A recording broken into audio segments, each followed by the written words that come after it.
লামিয়া, লামিয়া খেতে আয়, ওই ছেলেটাকেও সঙ্গে নিয়ে আসিস। রুই মাছ রান্না করেছে, ভালো।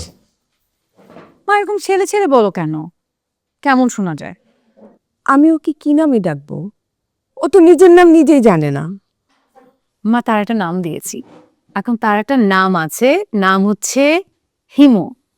আজকে থেকে তাকে আমরা হিমু বলে ডাকবো। হিমু? কেন, তুমি হুমায়ুন আহমেদের হিমু সিরিজ পড়ো নাই? বিখ্যাত ক্যারেক্টার ছিল হিমু, সারাদিন হলুদ পাঞ্জাবি পরে ঘোরাঘুরি করতো আর বুদ্ধিদীপ্ত কথা বলতো, একদম তার মতো। তা তোমার তো কিছুই মনে পড়ছে না, মানে নাম ঠিকানা কিছুই না। আর কি কিছু মনে পড়ছে না?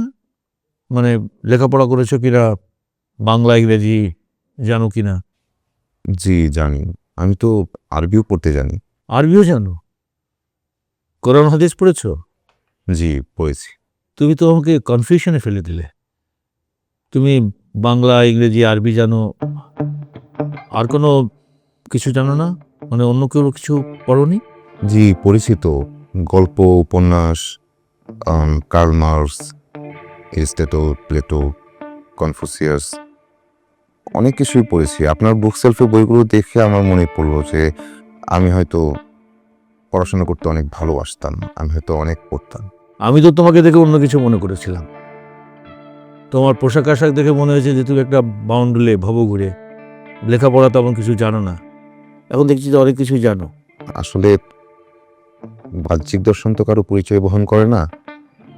এই ধরেন আপনার কথাই বলি, আপনাকে দেখে যদি কেউ বাজে ধারণা করে আপনার খারাপ লাগবে না? কি বলতে চাও? আমাকে দেখে কি কি ধারণা করবে? না তেমন কিছু না। লামিয়া বলছিল যে আপনি সরকারি চাকরি করেন, তো সরকারি চাকরিতে তো অনেক টাকা পয়সা নাই, অনেক বেশি স্যালারি পাওয়া যায় না।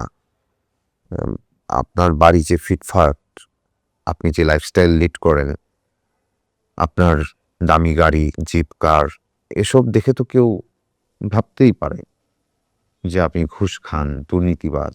What the hell are you talking? তুমি এসব কথা বলো কোন সাহসে? তুমি জানো আমি আমার পরিশ্রম আর বুদ্ধি দিয়ে এসব করেছি। আমি চাকরির পাশাপাশি ব্যবসা করি, মার্কেটে আমার ইনভেস্ট আছে। তুমি তুমি আমাকে ঘুষখোর বলো কোন সাহসে? আচ্ছা আচ্ছা আচ্ছা বাবা, একটু একটু ঠান্ডা হও। সে কিন্তু তোমাকে দুর্নীতিবাজ, তোমাকে ঘুষখোর এগুলো বলেনি। সে বলেছে ফার্স্ট লুকে মানুষ এগুলো জাজ করতে পারে। কেন এমন ধারণা করবে? আমি সরকারি চাকরি করি বলে কি আমার সম্পত্তি থাকবে না, আমার ব্যবসা থাকবে না? বাবা, it's just a table talk, that's it. Table টক মানে? ও আমার আইডেন্টিটি নিয়ে কথা বলে কিভাবে, আমাকে জাজ করে কিভাবে? কয়েকটা মনীষীর নাম মুখস্থ করে মনে করে সবকিছু জানে। হ্যাঁ, মূর্খ, অল্প বিদ্যা ভয়ঙ্কর। এই সমস্ত মূর্খ বেয়াদবদের কারণে সমাজটা নষ্ট হচ্ছে। বাবা, এখন কিন্তু খুব বাড়াবাড়ি হচ্ছে। তুমি একটা মানুষকে তোমার বাসায় থাকতে দিয়েছো, তার মানে তা না তুমি তাকে যা তা বলবে, অপমান করবে। সবকিছু একটা লিমিট আছে বাবা। তা বলো আমাকেও কথা বলি। লামিয়া, লামিয়া খাবারটা খেয়ে।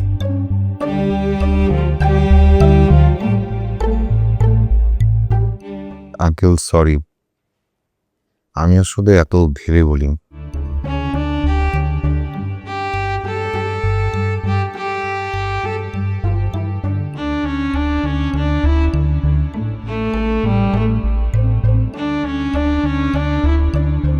তুমিও না, খাবার টেবিলে এত রাগারাগি কেউ করে?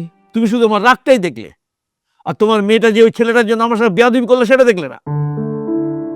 দেখলাম তো, চিন্তার বিষয়। অল্প বয়স, ইমোশনাল, একটা ভুল তো করেই ফেলতে পারে। অত ভুল করতে দেয়া যাবে না। আরে আর খেয়ে, আরে খেয়ে যাও না।